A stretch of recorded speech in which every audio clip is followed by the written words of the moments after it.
Bapak semua silakan duduk kembali.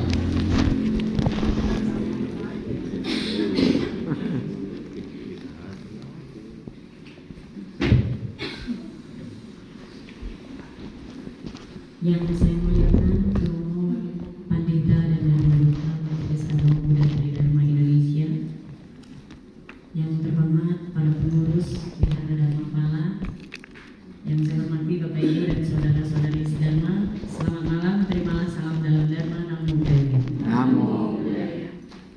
Puji dan syukur kita panjatkan kehadiran Tiang Tuhan Yang Maha Esa, Trinabi Guru yang Agung, atas berkah kesehatan yang kita miliki, sehingga pada malam hari ini kita dapat berkumpul bersama-sama di ruang Dharmasala Wihara Dharma Pala ini untuk berbagi dharma. Bapak Ibu dan saudara-saudari sedharma, tema yang akan saya bawakan pada malam hari ini adalah subut, 4 pantangan. Ini adalah ajaran Nabi Agung Konghucu yang di sebelah sana ya, Nabi Agung Konghucu. Beliau mengajarkan kepada kita mengenai 4 pantangan. Ibu-ibu terutama nih ya, pernah nggak ketika kita nonton televisi, nonton sinetron, entah itu dari TV atau dari handphone, kita merasa ikutan panas, ikutan kesel, melihat nih misalnya ada film tentang perselingkuhan gitu ya, kita ikutan emosi. Pernah nggak merasa begitu? Pernah ya? Nah ini, jadi itu artinya hati nurani kita ini sedang terganggu oleh sesuatu yang tidak susila sebetulnya ya. Jadi di dalam 4 pantangan yang terdapat di dalam Luki 12 ayat 1, Nabi Agung Konghucu mengajarkan kepada kita, yang pertama adalah yang tidak susila jangan dilihat. Yang tidak susila jangan dilihat. Kenapa nggak boleh dilihat? Nah itu tadi ya, ibu-ibu ya, kalau kita nonton kita ikutan sewot nih, ikutan kesel nih. Kenapa? Karena yang kita tonton adalah sebetulnya sesuatu yang tidak susila. Kenapa tidak susila? Perselingkuhan ya, kitanya jadi emosi, jadi kesel, batin kita tidak seimbang, terganggu. Pikiran kita jadi ikut terganggu, jadi kebayang-bayang deh tuh ya, habis nonton film perselingkuhan, aduh suami kita pulang jangan-jangan habis selingkuh nih gitu ya. Jadi muncullah pikiran yang negatif. Atau misalnya kita suka nonton drama-drama Korea ya, opa-opa yang ganteng-ganteng gitu kan, suami kita pulang ya nggak kayak Lee Min Ho nih, kurang ganteng nih, kurang tajir melintir nih. Kita banding-bandingkan. Sama juga yang bapak-bapak begitu ya, lihatnya yang goyang-goyang ya, wah goyang bohai gitu ya, dibandingkan, aduh istri saya nih kurang ini nih, kurang cantik nih, kurang ini gitu ya. Nah inilah sebabnya kenapa Nabi Agung Konghucu mengajarkan kepada kita yang tidak susila jangan dilihat, karena itu masih mempengaruhi batin kita. Apa yang kita lihat itu akan turun menjadi pikiran kita nantinya. Kalau kata orang, dari mata turun ke hati ya, karena mata ini jendela hati kita, jendela pikiran kita. Dari sini nih masuk nih, apa yang kita lihat itu akan terekam sebetulnya di pikiran kita, terus jadi sesuatu yang menakutkan. Aduh jangan-jangan suami saya juga kayak itu tuh, selingkuh tuh gitu ya. Nah itu, jadi apa yang tidak susila jangan dilihat, itu adalah pantangan yang pertama. Untuk mengingatkan kita tentang yang tidak susila jangan dilihat ini, saya beri pantun dulu ya. Beli semangka di pasar lama, pulangnya mampir beli pepaya. Kalau mata selalu terjaga, hati pun damai, pikiran bahagia. Nah ini, ibu-ibu kalau mau cakep nggak perlu repot-repot ya. Kita bikin pantun aja, nggak usah perawatan mahal-mahal. Bikin pantun aja ntar dikata cakep. Ya kan, gitu ya. Nah itu, jadi yang pertama yang tidak susila jangan dilihat. Apakah cuma Nabi Agung Konghucu yang mengajarkan kepada kita mengenai 4 tantangan ini? Enggak. Ya. Di dalam Tao Te Ching bab 12, Nabi Agung Konghucu menjelaskan warna-warni yang memikat membutakan mata. Nada-nada yang memikat membuat tuli telinga. Jadi di sini Nabi Agung Konghucu mengajarkan kepada kita bahwa kesenangan indria yang berlebihan dapat mengganggu atau merusak batin kita. Jadi kita juga diajarkan nih untuk jangan melihat dan mendengar hal-hal yang tidak susila. Yang kedua adalah yang tidak susila jangan didengar. Kenapa nggak boleh didengar?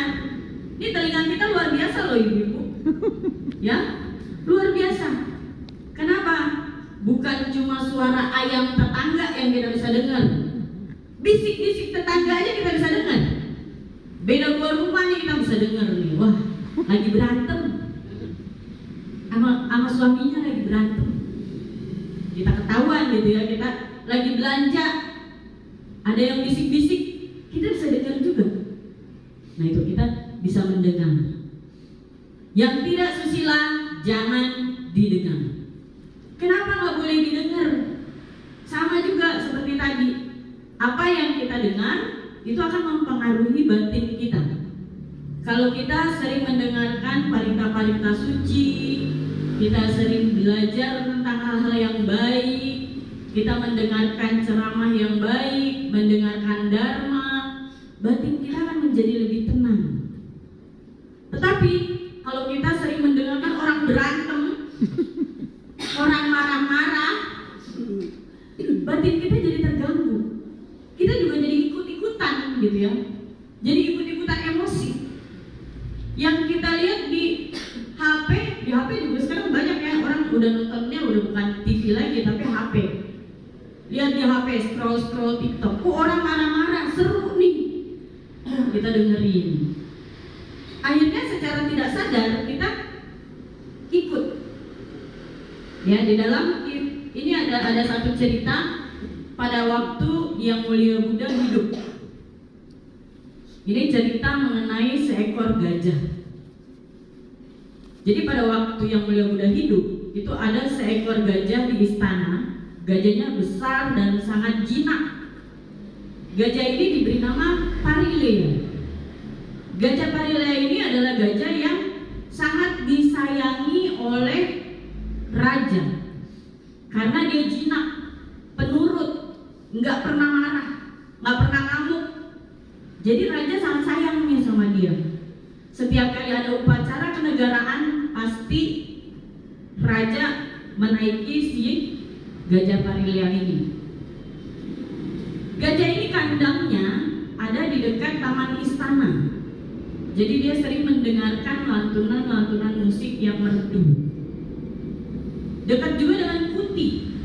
Kuti tempat tinggal para biku, di mana para biku sering mendaraskan parita-parita suci. Jadi dia sering dengar nih hal-hal yang baik. Dia menjadi tenang. Pada suatu ketika kandang gajahnya ini dipindahin ke belakang istana. Nah, di balik tembok istana ini, di dekat kandangnya si gajah, itu ternyata tempat para perampok suka ngumpul nih di pojokan. Mereka suka ngomong, besok kita rampok siapa lagi nih, gitu. Terus mereka cerita, oh iya tadi saya udah hampir mau ketahuan, saya pukulin gini. Hal-hal yang negatif yang mereka bicarakan.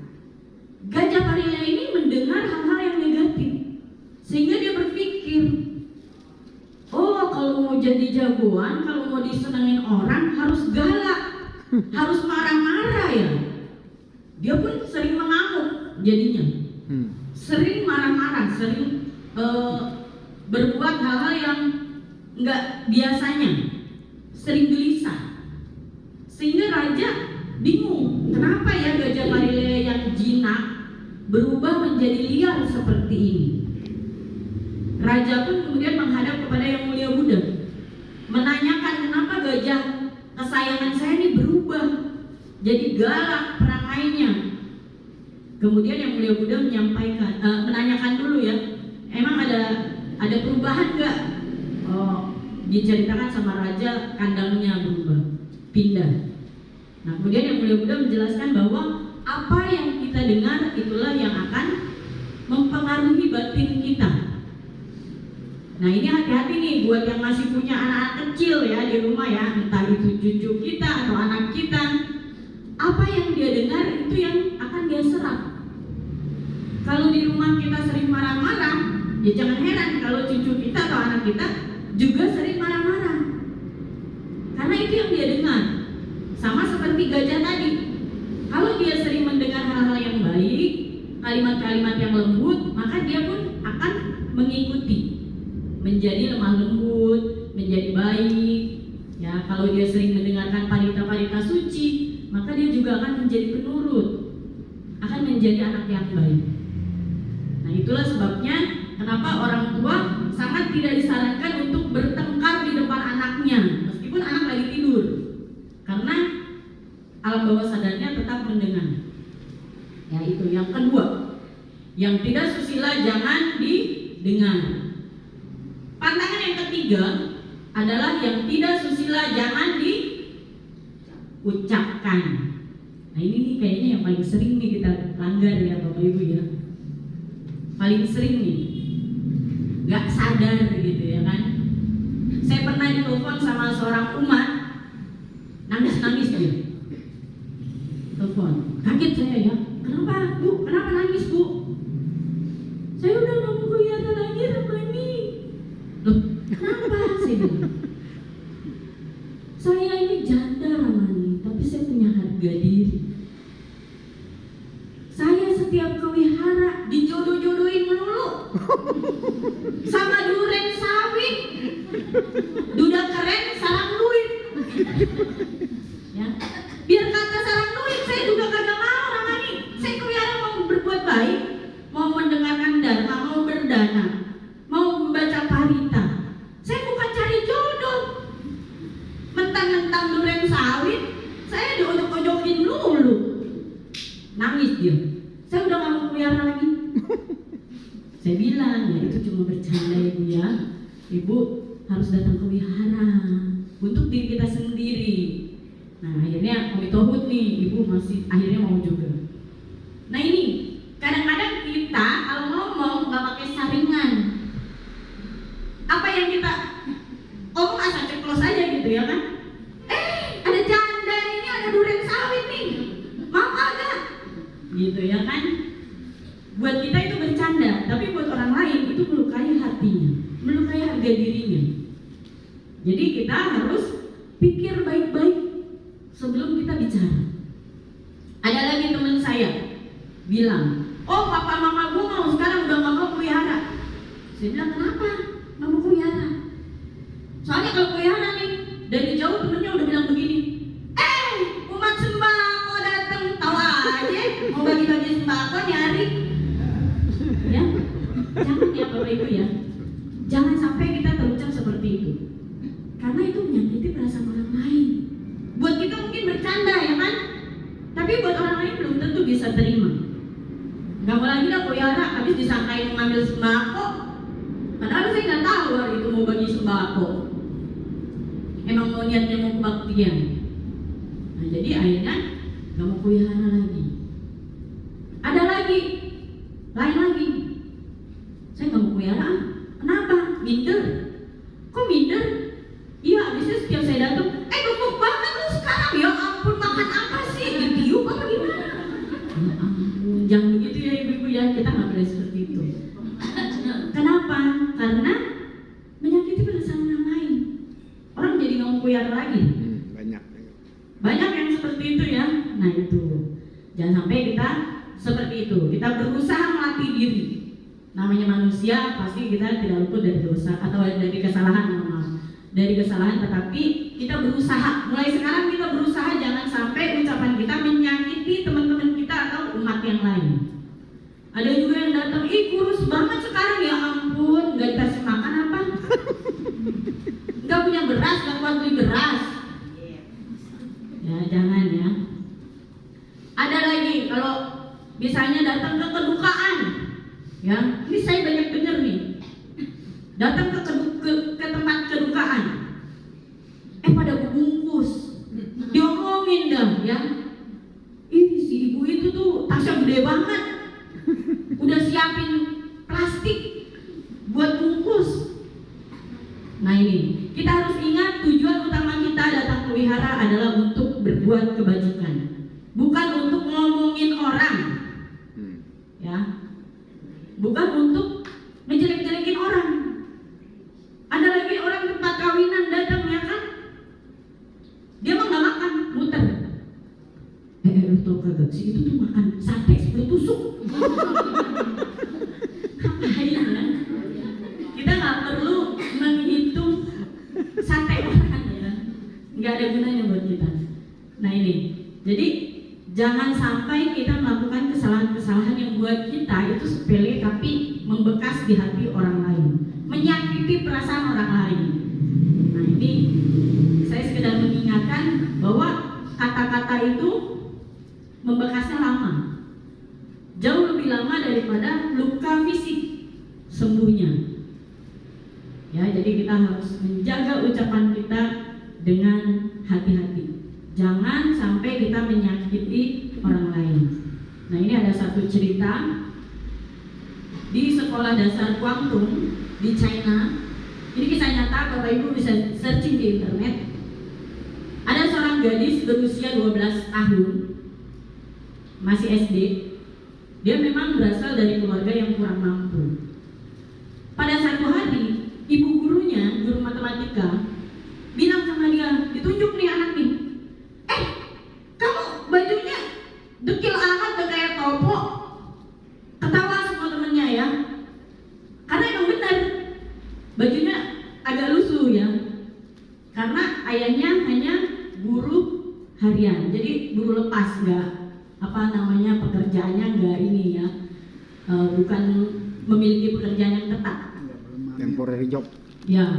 Kemudian gurunya bilang lagi, emang dia miskin banget apa ya, sampai beli seragam aja nggak mampu. Teman-temannya ketawa semua satu kelas. Gurunya anggap itu bercanda, teman-temannya semua anggap itu bercanda. Anak gadis ini pulang ke rumah, dia tulis surat. Dia bilang, saya tidak pernah menyesal menjadi anak papa dan mama. Ini bukan salah papa dan mama, ini murni kesalahan ibu guru. Dia kembali lagi ke sekolah, sekolahnya udah kosong, udah gak ada siapa-siapa. Dia naik ke lantai atas, kemudian dia loncat dan meninggal. Ini kisah nyata Bapak Ibu. Gurunya tidak bisa dihukum karena saksinya semua adalah anak-anak. Jadi di mata hukum semuanya belum cukup umur untuk menjadi saksi. Dan gurunya bilang dia nggak punya niat untuk membuat hal seperti itu. Itu hanya candaan. Nah ini jangan sampai kita mengucapkan hal-hal yang membuat seperti ini.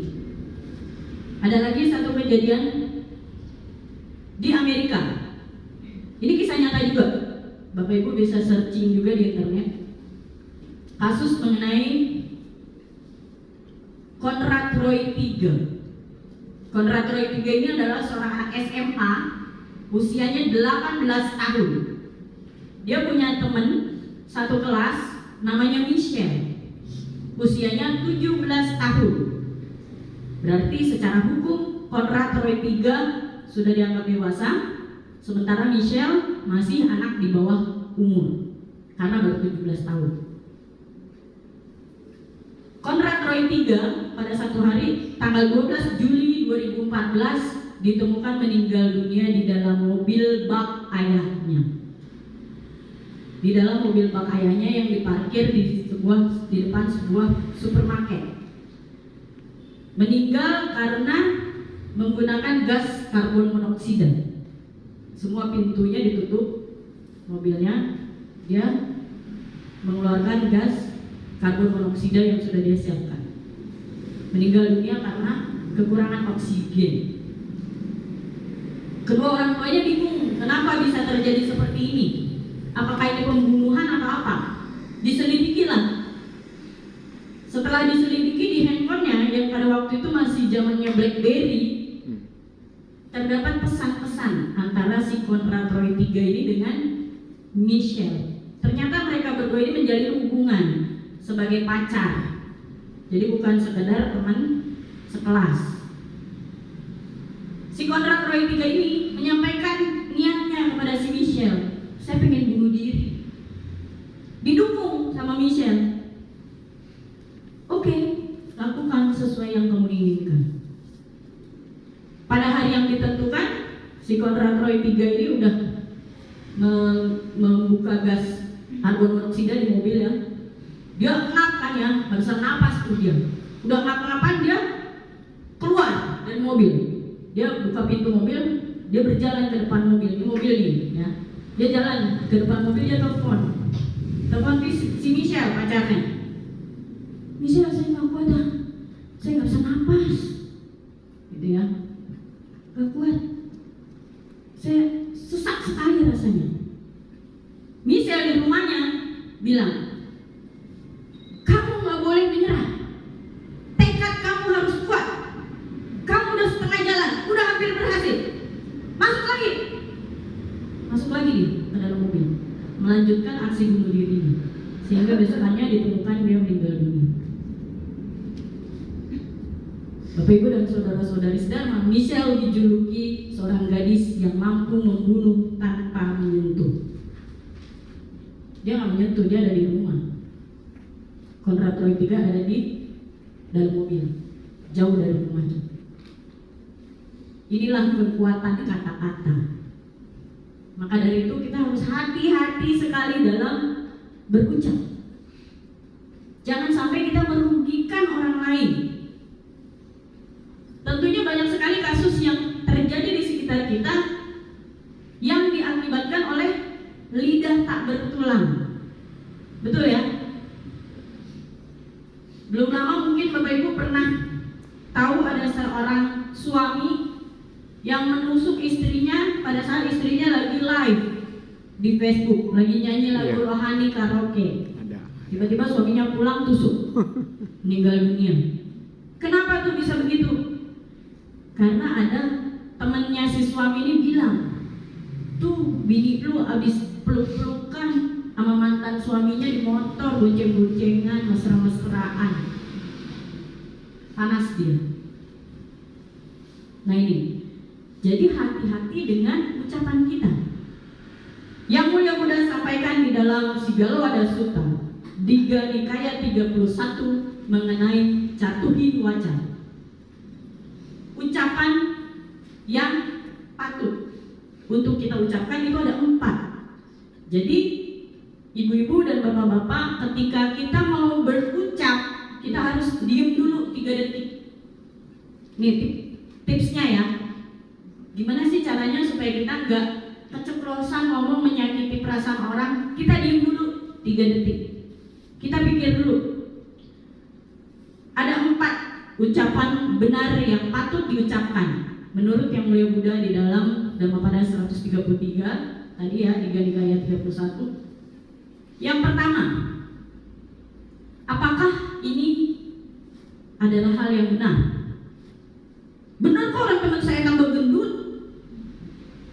Ya. Yang pertama, apakah ini adalah hal yang benar? Yang kedua, apakah ucapan ini bermanfaat? Kita tanya sama diri kita sendiri. Oke, ini benar, teman kita tambah gendut tuh kayaknya. Tapi kalau kita ngomong bermanfaat nggak? Nggak ada manfaatnya, nggak usah ngomong. Ya, yang ketiga, apakah ucapan ini menyenangkan? Menyenangkan kok buat saya senang ngeledekin dia gendut. Tapi kan buat dia enggak. Nah ini, jangan, nah, jadi jangan. Yang keempat adalah apakah ucapan ini sesuai pada waktunya?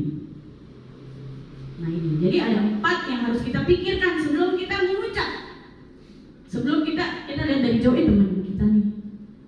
Kita mau ngomong, kita tahan dulu. Kita pikirkan 4 ini. Yang pertama, apakah ucapan ini benar? Yang kedua, apakah ucapan ini bermanfaat? Yang ketiga, apakah ucapan ini menyenangkan? Dan yang terakhir adalah apakah ucapan ini sesuai pada waktunya? Maksudnya apa sesuai pada waktunya? Misalnya, ya, rakyat lagi pada susah. Janganlah kita ngumbar-ngumbar, ya kan? Oh, saya dong, gaji saya besar, gini-gini. Nah, akhirnya terjadi hal yang tidak kita inginkan. Karena apa? Karena ucapan sesepele itu sebetulnya, ya. Karena ucapan yang diucapkan tidak sesuai pada waktunya. Nah ini. Ada juga ibu-ibu yang kadang-kadang suka meletup ya. Ih, anaknya udah seumur gitu belum bisa ngomong. Anak saya dong belum bisa nyanyi. Jangan ya. Itu tidak bermanfaat. Itu menyakiti perasaan orang lain. Jadi jangan kita banding-bandingkan. Itu berbahaya. Ya, jadi itu adalah yang ketiga. Yang tidak susila jangan diucapkan. Jangan sembarangan bicara. Yang keempat, yang tidak susila jangan dilakukan. Nah, jangan dilakukan yang tidak susila. Yang beliau sampaikan di dalam Dhamma pada 125. Perbuatan jahat yang dilakukan oleh diri sendiri akan kembali lagi kepada diri kita sendiri bagaikan debu yang kita lempar melawan arah angin. Anginnya ke sini nih, kita lempar debu, balik lagi dia. Seperti itulah perbuatan jahat yang kita lakukan akan kembali lagi pada diri kita sendiri. Jadi jangan suka melakukan perbuatan yang jahat, yang tidak susila. Tadi Nabi guru kita yang agung mengajarkan kepada kita untuk tidak berbuat jahat, tidak mendengar, tidak melihat, tidak mengucapkan, dan tidak melakukan hal-hal yang tidak susila. Apa sih hal-hal yang tidak susila itu? Apa yang nggak boleh dilakukan? Yang lagi marak nih sekarang, yang sedang marak adalah judol, ya, judi online. Katanya bisa melipat gandakan uang, tinggal klik, uangnya bisa jadi banyak. Itu janjinya, iklannya sih begitu ya. Ada nggak orang kaya karena judi? Bandarnya. Nggak ada. Ya. Bandarnya enggak ya? Bandarnya ya, kecuali bandarnya. Nah itu, jadi jangan kita lakukan tuh. Terus apa lagi selain judi online? Pinjol. Nah, pinjaman online. Kita melihat nih, wah, tas bagus nih, sepatu bagus nih, motor keren nih, mobil oke nih, baru nih, mau beli nggak ada duit. Muncul iklan ya kan? Pinjaman cair, cuman 5 menit, boleh minjem buat beli barang-barang yang sebetulnya kita tidak butuhkan. Nah itu, jadi kita harus menghindari yang namanya judi online dan pinjaman online. Ya, sebetulnya kebutuhan hidup itu tidak banyak, tetapi kemauan kita yang banyak, keinginan kita yang besar. Nah itu, jadi hal-hal yang kita mau lakukan harus kita pikirkan dulu, apakah ini akan merugikan bagi keluarga kita atau enggak. Judi online tentunya akan merugikan bagi keluarga kita. Ya, pertama-tama coba-coba, lama-lama jadi ketagihan. Kalau kalah, siapa yang sengsara? Keluarga kita. Nah itu, jadi yang tidak susila jangan dilakukan. Saya kasih pantun penutup ya. Main HP jangan sembarangan, nanti kena judi online. Kalau ingin kebahagiaan, jauhi pinjol dan judi online. Demikian saja yang bisa saya sampaikan pada malam hari ini. Terima kasih atas perhatiannya. Apabila ada yang mau bertanya atau mau sharing, saya persilakan. Saya Ramani. Ya, silakan Romo. Ramani Subud bisa dieksplor begitu memukau, itu luar biasa. Terima kasih. Itu saja.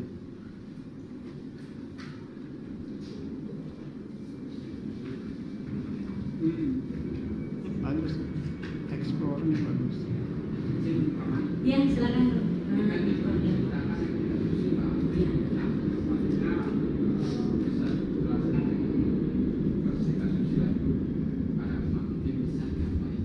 Oh iya, yang susila ya, jadinya sekarang kebalikannya nih. Iya, mungkin bisa sharing ke semua.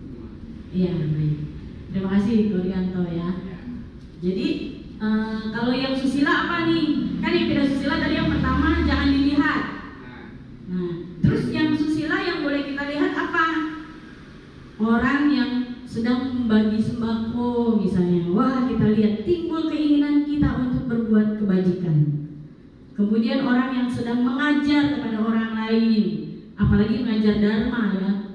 Kita lihat, kita sering-sering lihat hal-hal yang baik. Orang donor darah kita lihat, oh ini memberikan kehidupan, berdana. Kita lihat, itu adalah hal-hal yang baik yang kita lihat, yang kita contoh, ya. Kemudian yang kedua, yang tidak susila jangan didengar. Terus yang didengar apa dong? Ya hal-hal yang baik, hal-hal yang positif, ajaran dharma. Kita kalau lagi setrika baju ya kan lama, kita sambil dengerin aja. TikToknya jangan yang joget-joget atau kata-kata yang kasar ya, yang tidak susila, tetapi kita dengarkan ceramah dharma yang menenangkan dan sebagainya. Kita dengarkan nasihat-nasihat yang baik, kita dengarkan kata-kata yang lemah lembut, seperti itu ya. Kemudian yang ketiga, yang tidak susila jangan diucapkan. Nah itu, kalau yang susila apa? Oh kita lihat teman kita tambah cantik, pengen bilang tapi kita pikir dulu tadi benar nggak? Benar sih dia tambah cantik. Yang kedua bermanfaat nggak? Bermanfaat dia bisa jadi tambah senang, ya kan? Ketiga menyenangkan nggak? Menyenangkan. Menyenangkan untuk kita dan untuk dia. Itu adalah pujian yang tulus. Kemudian yang terakhir adalah tepat pada waktunya atau enggak. Nah dia baru datang, tambah cantik sekarang. Aduh gitu ya. Nah dia senang gitu kan. Jangan kalau udah baru datang, tumben, kirain udah mati, masih hidup. Tumben datang pelihara. Ada yang bilang kayak gitu Bapak Ibu ya. Sampai kamu lagi pelihara, padahal sebenarnya tujuannya mungkin bercanda. Tapi itu tadi, balik lagi. Orang lain kita nggak tahu hatinya seperti apa. Nah itu hal-hal yang baik yang kita ucapkan. Wah tambah ganteng nih, tambah keren nih. Ya seperti itu. Sepertinya tambah makmur nih.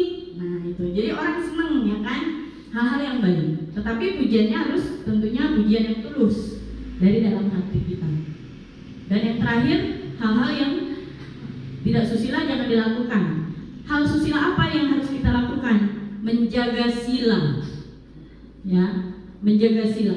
Kita umat awam hanya punya 5 sila. Tidak melakukan pembunuhan, tidak melakukan pencurian, tidak melakukan pencurian, tidak berbuat asusila, tidak berbohong. Maaf ketukar ya. Yang kedua tidak berbohong. Kemudian yang terakhir adalah tidak memakan atau meminum hal-hal yang makanan atau minuman yang memabukkan atau membuat ketagihan, membuat kehilangan kesadaran. Itu adalah hal-hal yang harus kita lakukan. Kemudian berdana. Nah ini berdana. Ada orang yang bilang begini, Ramani saya dikomplain. Kenapa dikomplain Ibu? Kata umat, saya kalau pelihara disuruh dana lagi. Gitu. Ya. Lama-lama duit saya bisa habis deh. Ya. Nah ini kita harus pahami bahwa berdana adalah perbuatan yang baik. Yang Mulia Buddha sampaikan di dalam Dhammapada, saya lupa ayat berapa. Yang Mulia Buddha sampaikan di dalam Dhammapada, beliau pernah ucapkan seperti ini. Apabila mereka, maksudnya kita ya, umat awam maksudnya kita, apabila mereka memahami buah daripada memberi, mereka tidak akan makan sebelum berbagi. Yang Mulia Buddha juga kita tahu memiliki abinya atau kemampuan batin. Beliau dapat melihat kehidupan lampau dari semua makhluk. Jadi beliau sangat paham ketika ada orang yang memberi, akibatnya itu apa. Ya, kita nih 20.000 kita beli bakso, kenyang. Berapa jam kenyangnya? 3 jam paling lama ya. 3 jam. Tapi ketika kita berdana dengan nilai yang sama, tapi dengan ketulusan hati, itu bisa memberikan hasil bahkan sampai ke kehidupan berikutnya.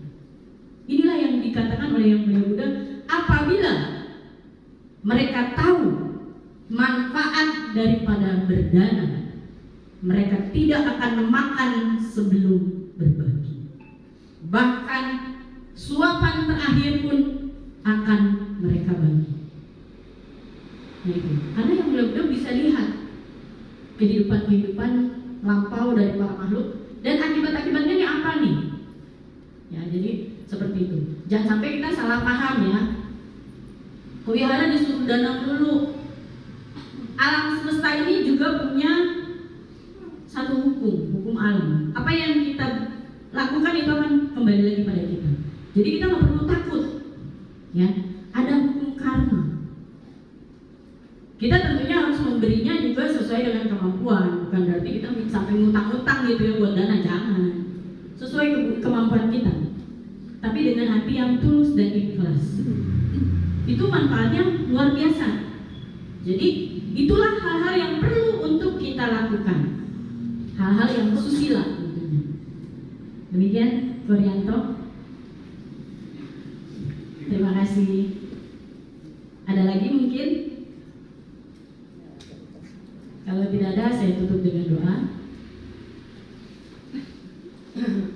Yakinlah dan Tuhan yang Maha Esa, Trinabi Guru yang Agung, akan selalu melindungi, membimbing dan memberkahi kita semua. Berbahagialah bagi mereka yang membuka hati dan pikiran dalam menerima Dharma mulia ini. Mekarlah permata teratai suci, mekar. Terima kasih atas perhatiannya. Selamat malam. Terima kasih. Salam dalam Dharma. Namo Buddhaya. Namo Buddhaya.